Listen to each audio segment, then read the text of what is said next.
Back when I was in college, I used to work nights at my uncle's motel just outside of Baton Rouge. It was a pretty sweet gig for the most part. I was already a total night owl during the summers, so instead of staying home with my parents, getting on their nerves, and being bored stiff during the midnight hours, I got to watch movies, read comic books, order takeout, and get paid for the whole thing. I remember those times with a lot of nostalgia, to be honest, but every so often, I think about this one night where I happened across one of the creepiest things I'd ever seen. It might even be the creepiest thing I'd ever even heard of, too, mainly because of what it might have entailed and how many unanswered questions it left me with.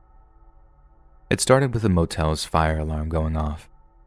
The fire alarm automatically alerted the fire department, so officially speaking, all I had to do was make sure all the guests evacuated properly. But then unofficially, with it being my uncle's only form of livelihood, and him being terrible at making his insurance payments, it was always an unwritten rule that whoever was on duty would have to try their darndest to put the fire out before the whole friggin' place burned down. So, that's what I did. Once I saw smoke billowing out of one of the rooms, I ran up there with my fire extinguisher, kicked in the door, and was relieved when I saw that the fire was basically a small one in the center of the room. I just let rip on that thing with my extinguisher, then within a couple of seconds, the fire was out and I'd saved the day. Obviously, I didn't pay much attention to what else was going on in the room, and the fact that there was no one in it didn't faze me because I figured they evacuated like everyone else. My uncle had already been alerted of the fire, and he's been ringing the motel's phone like crazy, and boy did I feel like a hero telling him that I basically saved his entire income by putting the fire out before it could spread. He then asked me to check on the actual damage before the fire department showed, which was still going to be a while, hence why he'd always asked me to be Johnny on the spot with an extinguisher if there was ever a fire. So, I do as I'm told, heading back up to the room while reassuring the parking lot's congregation of guests that everything's going to be fine, and then I put the fire out. Only when I get back to the room do I realize that the fire had been set in one of the small metal trash cans that was in each person's room. Someone had obviously filled the thing with God knows what, placed it in the center of the room, then just set the thing on fire before bailing out of the room. Then right as I'm thinking, why would someone do that? I realized someone had arranged a bunch of stuff around the room. They were clothes, kid clothes, and interspersed among them were a bunch of what looked like kids' drawings. Then when I checked out what the drawings were of, I realized it wasn't just the fire department that should be on their way. It was the cops, too. The drawings were of kids in cages, or sad crying kids with big angry-looking grown-ups towering over them. Then another was of what seemed to be one kid crying over a dead kid while the grown-up figures laughed. Seriously, they were so horrific that despite the heat and smoke still circulating in the room, I felt a little chill go down my spine. I immediately went to call the cops, then checked who was booked into the room and, more importantly, if any kids were booked in there too. There was just one guy's name in there, Cameron Odell. So what was one lone guy doing with so many kids' clothes? The drawings were horrifying, but it wasn't out of the question that an adult could have been responsible for them. The clothes, though, that was a different story. Right after the fire department arrived and they were checking the room over to confirm it was safe for the other guests to head back to their rooms, I asked the group of guests in the parking lot if there was a Cameron Odell among them. No one spoke up or raised a hand, and no one by the name or any other name booked another room after everything died down, so I'm guessing whoever was calling themselves by that name had gotten out of there following the fire. The cops showed up a short while after the fire department did, and I showed them all the clothes and drawings I'd found, along with the booking under the Odell name. Officially, their investigation would involve looking for potential arson, but the cops told me that they'd be looking into the clothes and drawings too if they ever caught the guy who tried to set the room on fire. And that was pretty much the last I heard of it. For the first few weeks that followed, I kept asking my uncle if they'd caught the guy who'd set the room on fire. Each time the answer was the same, no. I tried telling him about the kids' clothes and the pictures, but all he seemed to care about was that the damage to the room was minimal. Besides, I was his hero, having put the fire out and all, so whenever the subject came up, it was all just backslaps and that's my boy kind of talk. It was really hard to get any details. Like I said earlier, what I'm mostly left with here are unanswered questions and a lot of half-baked theories of what that guy was trying to do. But there's one in particular that really sits with me. If the guy had a bunch of kids locked up somewhere, if it was him that was trafficking children and he was trying to dispose of the evidence or something, he definitely went about it in a really dumb way. But then, what if he was one of the kids that had been abused, and he was trying to draw attention to it some way? What if he tried to get people to listen to him time and time again? Obviously, there's a lot to unpack here with that one, and it brings up way more questions than it answers, but I really don't know what else to make of such a creepy situation. I just feel like there's some deep, dark backstory to the whole thing, but for the time being, I don't know what that is. Maybe in the years to come, if the truth comes out, I'll find out just what a crucial incident the motel fire was. Or maybe not. Maybe it'll just remain a mystery, just like so many other things in life.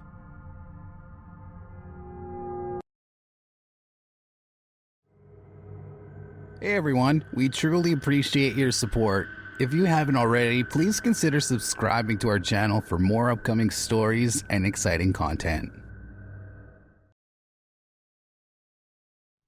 My name is Jesse, and I've been babysitting for the family next door since I was 14. They have a girl named Maggie, who's 6 now. She's really cute, and she's usually not too difficult. I only get $15 an hour, but every little bit helps as I save up for college next year. Last week, Maggie's mom called me up to ask if I could watch Maggie on Saturday. I was planning to hang out with a couple of friends at the movies, so I told her no.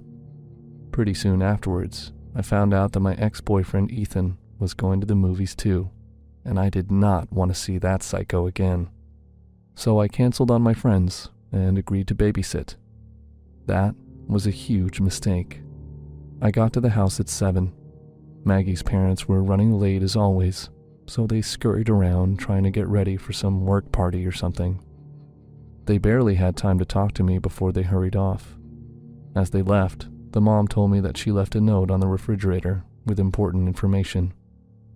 I assumed it was the usual emergency contacts and stuff, so I didn't bother checking it out right away.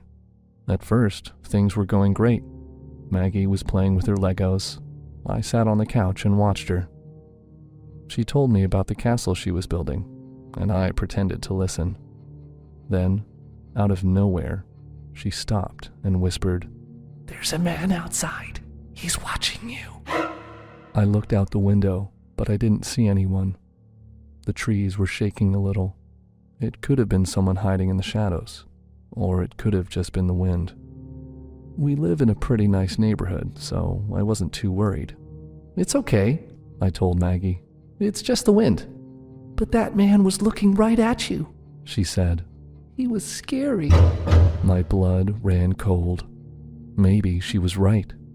I walked to the front door and made sure that it was locked and deadbolted. It was. Then I saw a movement in the yard. Someone was definitely out there, sneaking around. "I think it's a psycho murderer," Maggie said blankly. "It's not a psycho murderer," I told her. But just in case, I needed to find out. I unlocked the door and slowly pulled it open. Their yard was filled with trees, so there were a lot of shadows outside, a lot of places for people to hide. I didn't see any movements, though. "Hey!" I shouted. "Who's out there?"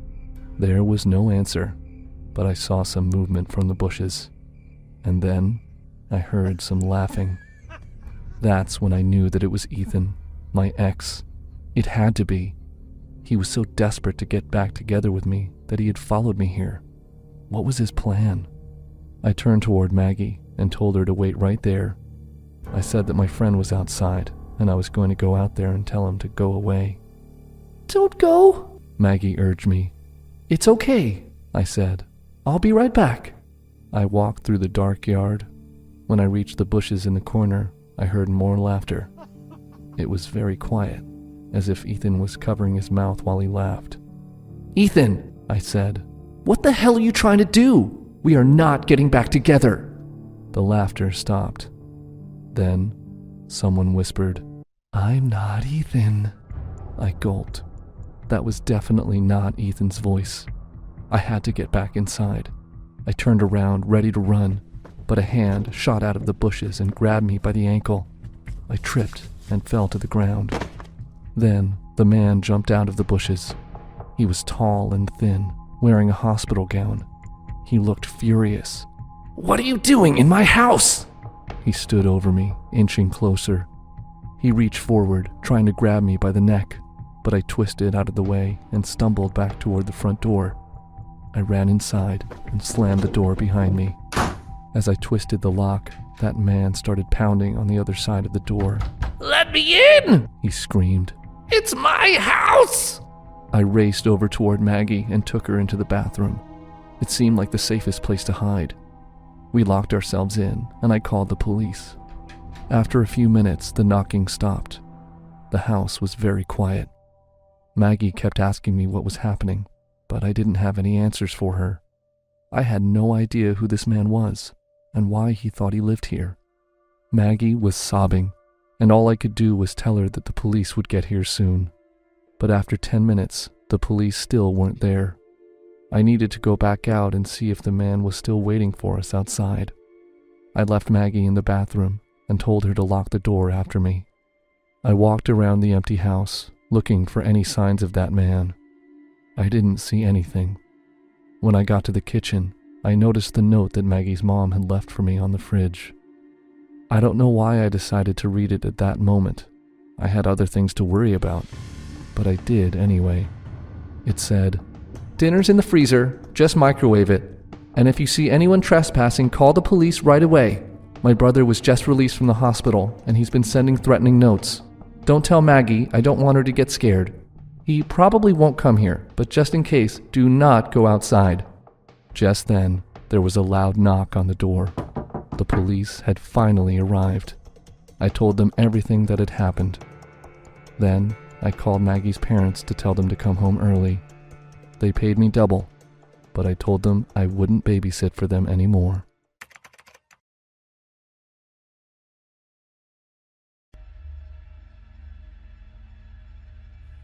My husband and I treated ourselves to a night at the Radisson Blu in downtown Chicago. We don't get to do things like this usually, so it was awesome. The rates were very inexpensive, and there were certain things that you had no access to. But we didn't care. Since there wasn't room service, we ordered off Uber Eats. Nothing fancy, just potbellies. I went downstairs. It's 10 p.m. to wait and smoke a cigarette. To be kind, I went around the side, but still near the front. There was no one walking around. I got the food, but decided to finish smoking around the side. Suddenly, a really nicely dressed dude with a camo mask walked up and asked me for a cigarette. Normally that's not an issue, but he seemed a bit off. I can't explain it, except to say as soon as he asked me, I felt like something was wrong, and his voice sounded odd. When I gave him a cigarette, he got really close. Then it started to get scary. He asked for some food. I felt bad, but it wasn't possible to give him food. It was 2 sandwiches. I said I was sorry, but it was for my husband and I. I figured he'd leave and I could finish smoking. Instead, he walked up so close he was against the food bag, and I was against the other side, almost pressing against the glass. Then he asked for some food again, and when I said no, I'm really sorry, he insisted I could, but I was lying. He was getting angry, but he wasn't yelling, so not to attract attention, I guess. It continued like that for a few minutes. Then he asked to use my lighter. I gave it to him, and he started on how I was lying again. He insisted I could give him food. Then he asked if I worked there, and I said I was staying at the hotel. I was already really nervous. He asked where I was staying, and I asked why. He said because there were a lot of hotels in the area. I pointed at the hotel behind me. I don't know why. I was really anxious at this point. This whole interaction was so scary, and I usually have no issues dealing with people. However, he was getting pushier and angrier, and then he said, "So you're staying here?" I said yes. During this entire time, he kept saying I was lying about the food. Again, he started getting closer and closer to me as I backed up. He kept angrily insisting that I could give him food, but didn't want to. I said, "No, I'm sorry, I can't." We were already too close for comfort and safe distances. He was pressing against the bag and I was holding it against my chest. His face was inches from mine. Then he said, "So you're here with your boyfriend?" I said, "Husband," and I saw him check my hand. I started walking backwards to the back door, which was probably about 50 feet away. I thought if I didn't act afraid, it would turn out better, but I was afraid. His cigarette was lit and he was still holding my lighter. People usually give it back at this point. He kept demanding some food. I felt this was time to be more assertive, so I demanded my lighter back, and he started to get even more angry at me, saying over and over that I could give him some food. He then gave me back my lighter, but grabbed both of my arms. I started getting terrified and banged on the glass door with my elbows to get the receptionist's attention, but she ignored me. He got pissed and said something, but I was so scared I wasn't paying attention. I just wanted help. If anyone reading this knew me, they'd know I'd never bang on a window yelling for help unless I was absolutely terrified. I started crying because I was alone on a side street at night and no one could help me. I had no thoughts but to get away. I wasn't thinking he'd hurt me in a specific way. I just thought danger, run. That's how scared I was. He got angry that I was crying and pulled me closer. Suddenly something happened that changed everything and I'm so grateful. My mom called. I had my earbuds in, which she couldn't see because my hood was up on my coat. So I pressed answer and started crying hysterically and almost screaming, "He's trying to attack me! He's trying to attack me!" That really angered him because he tightened his grip for a second, but also startled him and he let go, and I ran to the doors while still crying and shaking. I cried all the way back to the room. My mom comforted me on the phone and told me not to go back outside again. My husband was very comforting and sweet. He just held me, and then he wanted to know everything. I had to say it a few times because I was still crying and couldn't breathe. Plus, I was talking fast. I saw him again, maybe 1 a.m. I was standing in front of the hotel this time by all those tall ashtray things they have outside restaurants and hotels. I wasn't alone, though. A security guard was beside me. I went inside and saw him through the glass where he had assaulted me. I don't know if he was waiting for me or what, but it terrified me. That same night, another person asked me for a cigarette, and it was a really nice woman. She thanked me, but she could tell I was upset, I guess. She asked and I told her. She sympathized and explained that's why she carried a very small handgun which was in her purse. I'm definitely getting mace, so this doesn't happen again.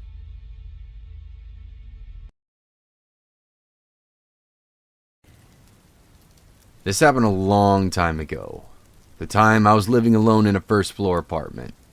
My girlfriend had been sick at the time and ended up in the hospital dealing with a rare disease.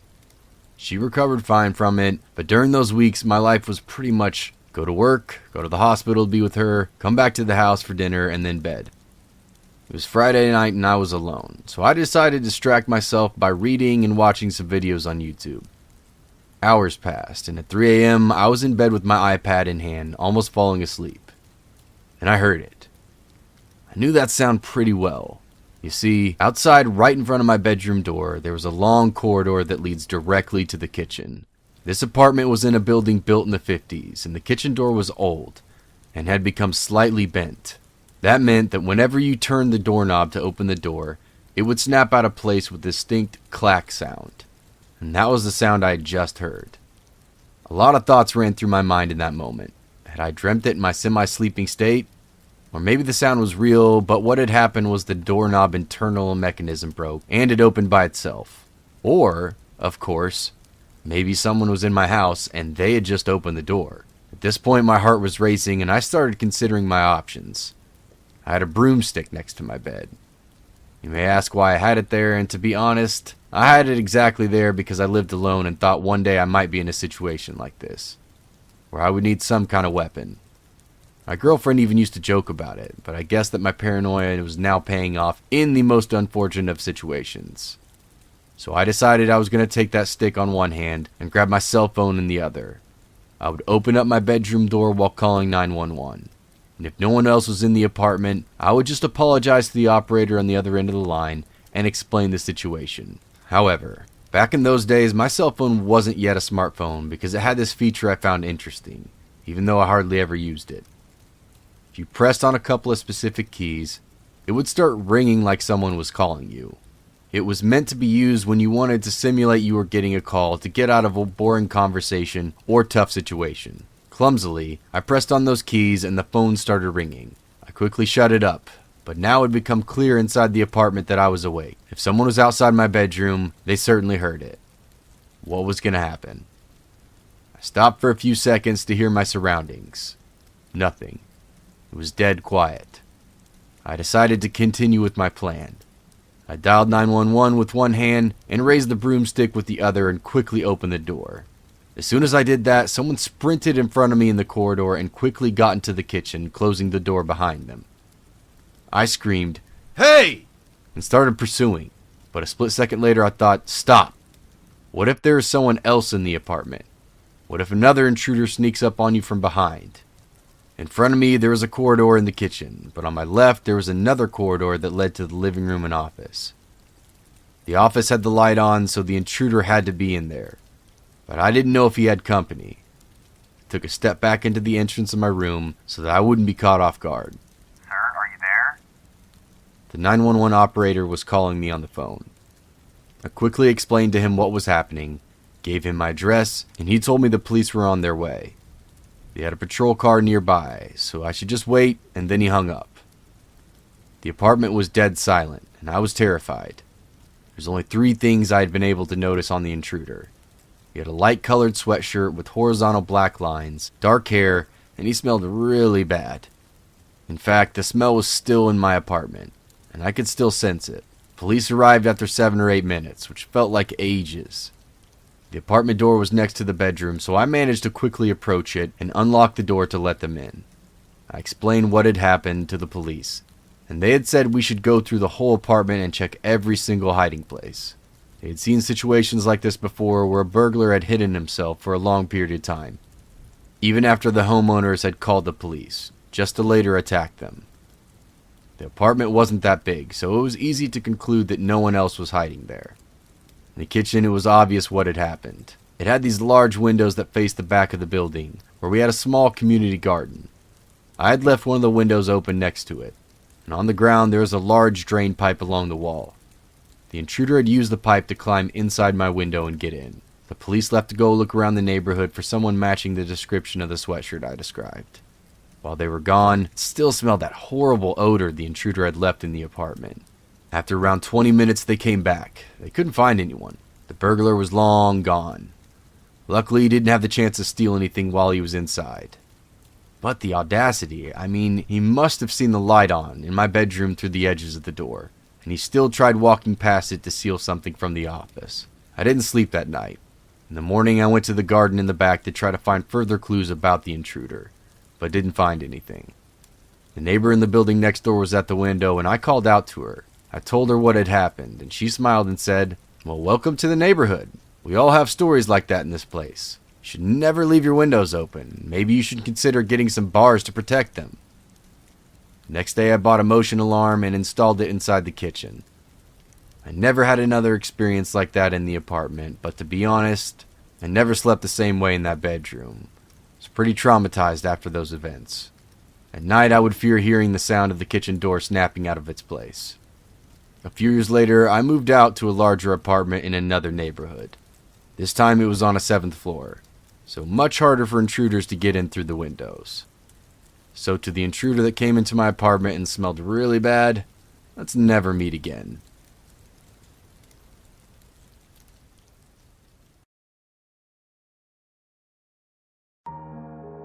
I honestly don't even know how to start this story. I was kind of young at the time, around 7 or 8 years old, but old enough to know exactly what was going on. I lived in a pretty decent neighborhood, but my family was in the process of moving away. There was a large mixture of families with children and retired seniors living on my street. There was a neighborhood babysitter who always took care of my younger sister when she was too young to go to school. She also happened to babysit me as well on multiple occasions. She was always kind of rude to us. She was a pudgy lady with 2 annoying sons and a very weird husband.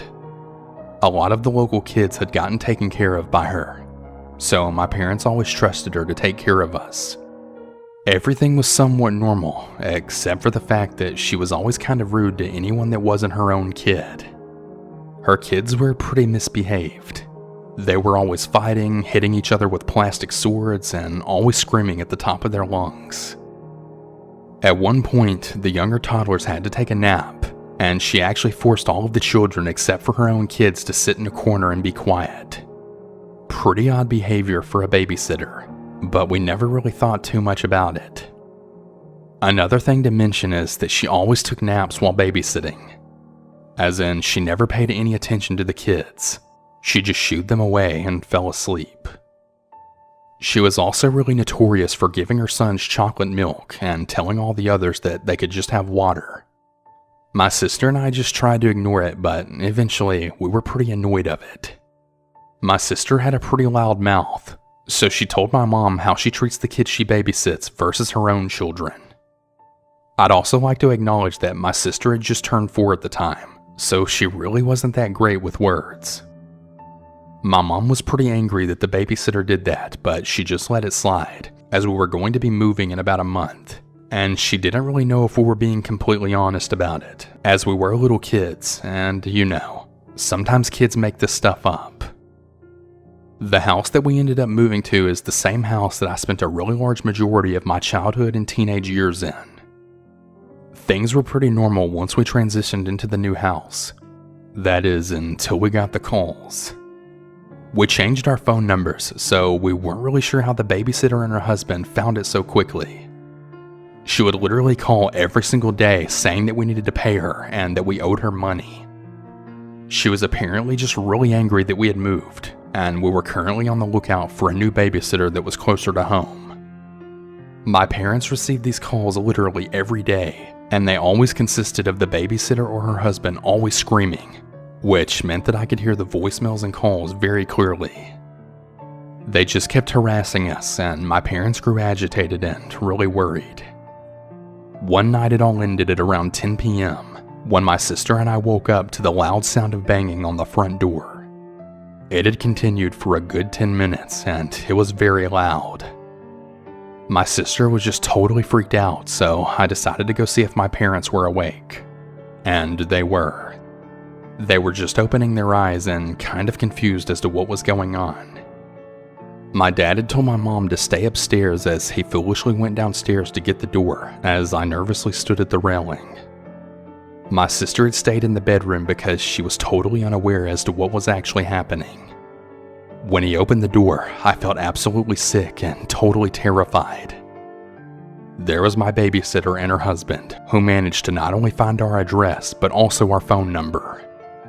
The husband started screaming at the top of his lungs, yelling, "You owe us money. Pay us." and shaking a knife while he said it. Yes, he actually had a knife in his hand. My dad told him that we weren't going to pay them and he wanted him to leave unless he wanted the cops to be called. Well, he didn't care. My dad went to close the door, but he stuck his foot in it, attempting to get inside our house. My babysitter was also yelling, but I couldn't really hear what she had said. We had a phone upstairs, so my mother quickly and quietly decided to call the cops, all while my dad struggled to get the door closed. Once he did, the banging and screaming just continued. They wouldn't leave our property. I was so freaked out, so I started crying. My sister saw me crying and she started to do the same. Long story short, about an hour after they left, the cops finally arrived, having just missed them. My parents knew their info based on the fact that they used to babysit us, so it wasn't too hard to track them, and they were indeed arrested. I had always wondered if the night that they did this, if their children was home alone or at a sleepover, especially at a time so late.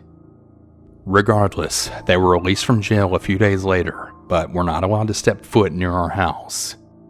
I'm not sure if the woman still babysits or not, but if she does, I feel really terrible for the kids. We never really knew what their intentions were that night. My dad just saw the knife and just knew that they were up to no good. All I can really say is, to the psychotic babysitter and her crazy husband, I really pray and hope to never see either of you again.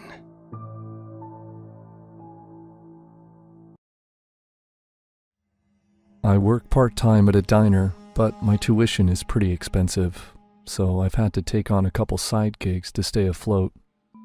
About a year ago, I started babysitting for some of my family friends. It's an easy job, and I usually have time to catch up on my homework. Last month, I started having car problems, so I needed some extra money fast. My aunt told me that her coworker was in need of a babysitter, but the house was in Golden Valley, which is a pretty sketchy area outside the city. I normally wouldn't go to a place like Golden Valley, but I really needed the money, so I said yes. The house was on a dirt road in the middle of nowhere, and it wasn't even a house. It was a double-wide trailer behind a bunch of broken-down cars. I felt very unsafe. It was already nighttime when I arrived. I knocked on the door, and a young couple answered. They both smiled at me, but I could tell by their expressions that they weren't expecting me to be black. There aren't a lot of people of color in our city, and I doubt that there are any in Golden Valley. Besides, my aunt is white, and I guess they assumed I would be too. They nervously invited me inside and gave me a quick tour. Their baby, Benji, was already asleep in his room. All I had to do was check on him every 20 minutes. It seemed like an easy gig. Then, the wife stopped at the door to one of the other bedrooms. My heart sank. There was a large Confederate flag on the door. She looked at me sheepishly and told me to stay out of that room. "Why?" I asked, assuming that they had some racist crap inside. The husband explained, "My dad's in there. He's old and feeble, so we don't trust him with Benji. Just don't disturb him, okay?" "I definitely won't," I told them. I just hoped he stayed in there and didn't bother me. The couple looked at each other nervously, then wished me luck and left. I sat on their dusty sofa and studied for my next econ test. Every 20 minutes, I popped my head into Benji's room. He slept peacefully. Everything was going well, until I heard a loud noise outside the trailer, as if someone had dropped something big and heavy. There were voices, too. I know I should have ignored it, but the voices got louder, and I could hear one guy shout, "Hurry up! They'll be home soon!" Whatever was happening outside, it wasn't good. These people were paying me to protect their child, and I couldn't just ignore this. I got out my phone to call the police, but we were out in the mountains, and I couldn't get any reception. I looked for a landline, but they didn't have one. I had to go out there myself. I slowly opened the front door and peered out. I saw 3 men loading up tires and car parts onto the back of their truck. They were robbing the place. "Hey!" I shouted. "What are you doing?" The 3 men turned to look at me. If they got any closer, I'd slam the door shut and lock it. I didn't realize that a 4th man was right next to the door. He grabbed me by my hair and pulled me out of the trailer. He threw me to the ground and stood over me. He had a long pipe that he waved back and forth. "What are you doing here?" he shouted. I was too scared to speak. The other men gathered around me too. They were giggling. They started saying horrible things to me, things I won't repeat. The man with the pipe walked closer. He looked like he was ready to attack. And then I heard a loud bang. The man froze. He dropped the pipe. I saw red spreading across the sleeve of his shirt. Then he crumpled onto the ground, holding his arm and whimpering. An old man, at least 80, stood in the doorway, holding a shotgun. "Get off my property," he growled. The 3 men grabbed their fallen friend and pulled him into the back of the truck. Within seconds, they drove off. I slowly got to my feet. I held up both my arms. The old man looked at me. He held his gun to the side. "Who are you?" he asked. I was terrified. This Confederate psycho was going to kill me. I never should have come here. "I'm the babysitter," I whispered. The old man looked at me for a long moment. I gulped. I had no idea what he was going to do. Then he said, "Well then, come inside. I think I might have woken Benji." He put his gun into the holster on his belt and held the door open. Slowly, I lowered my arms. I walked back in, and the old man closed and locked the door behind me. "Sorry about all that," he said. "But if you ever hit trouble on my property, come and get me, okay?" Then he poured me some iced tea while I rocked Benji back to sleep. This whole experience was not at all what I expected. And even though I knew the neighborhood was dangerous, I felt absolutely comfortable inside their trailer. I've babysat for them 3 more times since.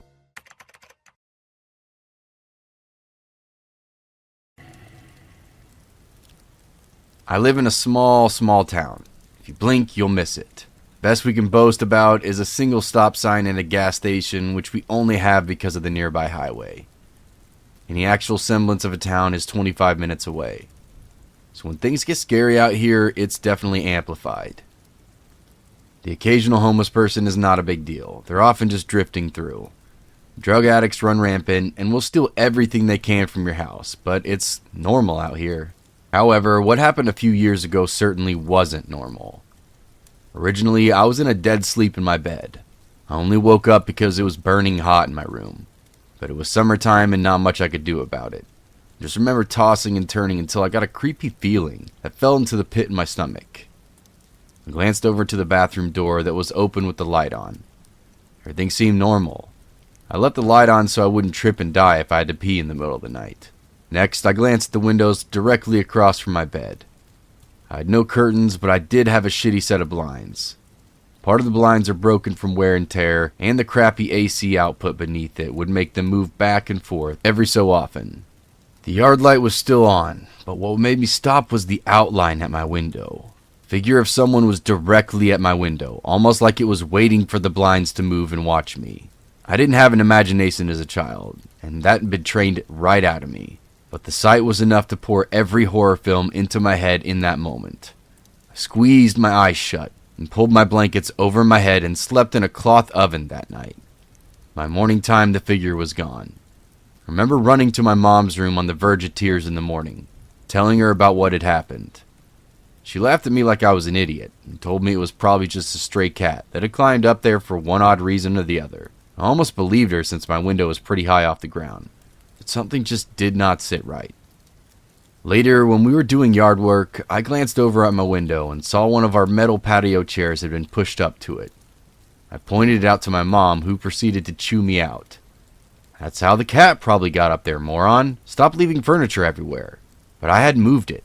It was heavy enough that I struggled with it, so we moved it back, and so began a pattern.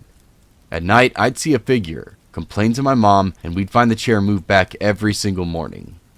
This went on for weeks and weeks. My mother stopped caring about my concerns until one morning we saw where the outside screen of my window had been sliced open. I still remember her shaking her head and complaining about those damn stray cats that we had still yet to see. I could tell she was unnerved by that development. I couldn't handle it anymore. I opted to sleep in our living room that night.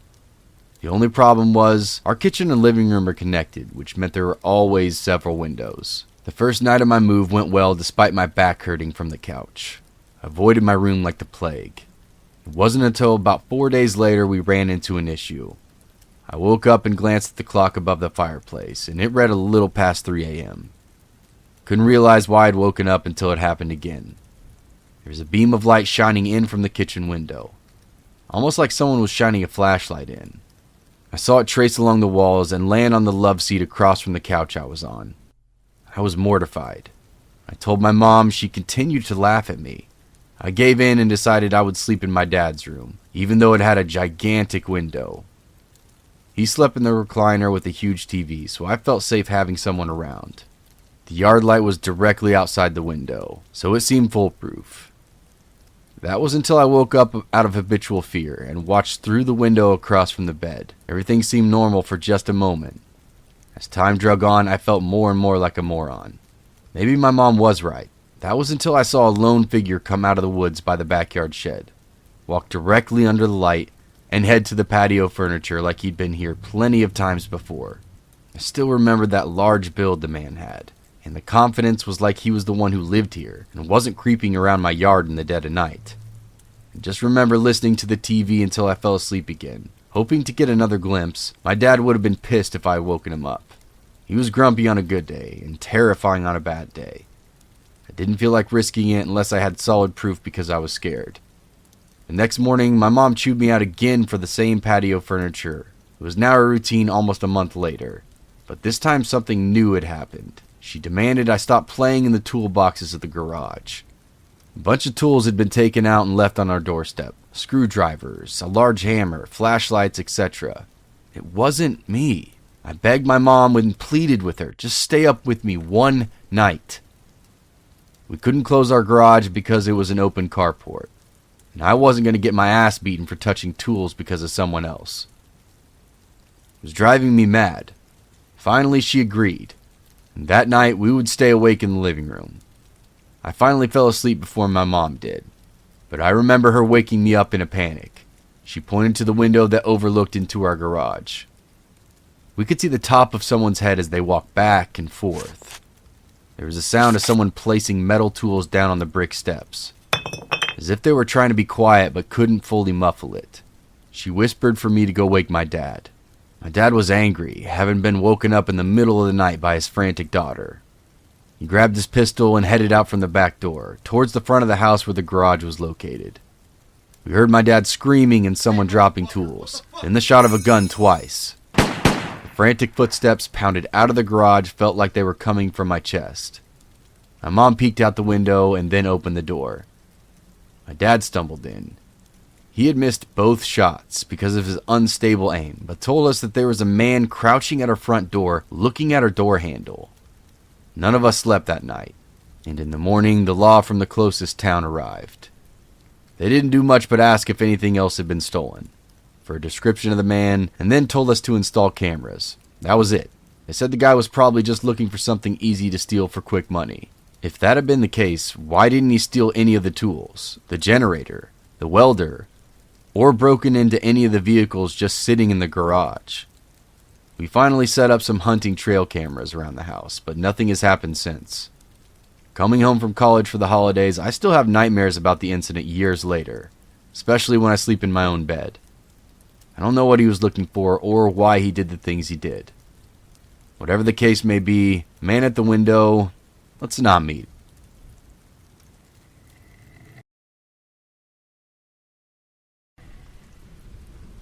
This happened in 2016 when I was a 17-year-old first-year college student in film school. I'm now 22, and my name is Julia. I lived alone in my first ever apartment. It was really small, but I was really proud of my independence. I never felt safe in this apartment for several reasons. There were multiple gates in the residence that needed to be opened through a code. Only the people who lived there knew. My door had 3 different locks, and it was right next to the university, so most people who lived in that neighborhood were college students. Nothing bad had ever happened in the neighborhood before. I've always been really careful when it comes to locking my door when I leave my house. I always check twice. So this one time, I leave to go to class and lock my door, but for some reason, couldn't get the key out of the lock. I was completely stuck, so I went to get the caretaker of the building to help me, but he wasn't there. It was starting to get really late for class, so I went to class with the key still in the lock. I took off the keychain first, so it's not too noticeable. When I got home, the caretaker was back, so he came to help me, and we couldn't get it out for at least 15 minutes. Until finally he somehow managed to. He told me that the lock was damaged, but that I didn't necessarily need to change it. If only I lock it once instead of twice. I said okay, and that was the end of it. I really wasn't worried because of how safe I felt in this building. Flash forward to 2 months later. I was taking out the trash one night around 11 p.m. while on the phone with my sister. I remember telling her that I was taking out the trash, and that I would take a shower afterwards before heading to a party. As I previously said, I always lock the door, even just to take out the trash because of my lock being damaged, and I only locked it once. When I got back to my apartment, I found the door unlocked, which immediately alarmed me. So I went into the apartment and locked the door immediately with 3 different types of locks. When you walk into my apartment, you have the main room in front of you and the bathroom door immediately to your left. I had left the bathroom door slightly open, enough so I could see a man in my shower, turning his back to me. Naturally, when I saw this, I tried to open the door and leave as fast as possible. Except my main lock was damaged from the 2-month earlier process. And I couldn't open it no matter how hard I tried. In this moment, all I could think about was the fact that I had to leave as fast as possible. I jumped out of the window without really thinking. Figured it was the only solution. Except I live on the 2nd floor, so I completely smashed my ankles on the landing. I started running in whichever way I could, and when I got a little further from the building, I looked back and a man was there, at my window, watching me run away. I thought of 2 possible outcomes. Either the man was going to jump and chase me, except I wouldn't get far with my twisted ankles, or he would get scared of the height and be locked in my apartment. Thankfully, he picked option 2. I went to hide in a bush a little further on, and then called the police, who arrived in just 10 minutes because I live close to the station. They pushed open my door, and the man was just sitting there on my couch, holding a kitchen knife, waiting for me to come back, like he didn't think I would call the police. They arrested the guy and told me later he had already been arrested for sexual assault, rape, attempted kidnapping, and attempted murder. They also told me how everything had just happened. Like I said, it was a very friendly neighborhood with mostly college students, so he got inside the building by other people holding the door for him. He heard me then telling my sister I was about to take a shower, which is why he was waiting in the bathroom for me. Tampered with my lock while I was taking out the trash. He apparently noticed me on school campus and followed me to my home several times before succeeding to actually get in. He stayed on the inside waiting for me because I had recently changed my phone, and the previous one was still lying on the table, so he thought I didn't have a phone with me to call the police. I don't live there anymore, but after that, to get into the building, we all needed identification proving we lived there. Building IDs were created, and we had to scan them every time. It was the only way to go back inside the building. Nothing bad happened in the neighborhood after that. It's been back to being very peaceful and friendly, fortunately.